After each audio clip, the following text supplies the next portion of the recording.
We'll guide you through how to add multiple photos or videos to one Instagram story. If you find this useful, then consider subscribing and liking the video. It can be cool having multiple photos or videos on one Instagram story, or even both. We're going to guide you through how this can be done. Perhaps you went to an event or on holiday and you want to go and put them together. So to do this and be able to edit it the most, you're better off not using Instagram. So you can come out of here and you want to open up the App Store or Play Store, press search, and we're going to get an app called CapCut.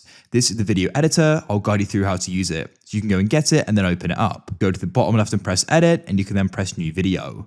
Now what you want to do here is go and choose one of the photos or videos you want to do this with. I'll go and start with a video like so and press add. At the bottom and scroll along, make sure the aspect ratio is just set to 9:16 like this. Now you can go and tap on the video you currently have added and you can pinch on it and start resizing it and adjusting it to your liking. You can press back in the bottom left. At the bottom, you can press background as well. You could set a color, image, or blur. I'm just going to go and zoom this out a bit like so, and then go and resize it.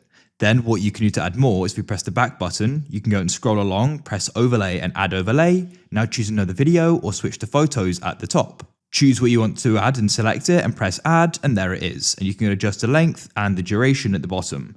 Then you can pinch on it and go and resize it to your liking. And of course, you can go and add more overlays as well. You can make further edits and then press export in the top right. Return to Instagram and you can press the plus in the top left. You can press story and then you can go and select it. And then you can go and press done in the top right and we can go and post it.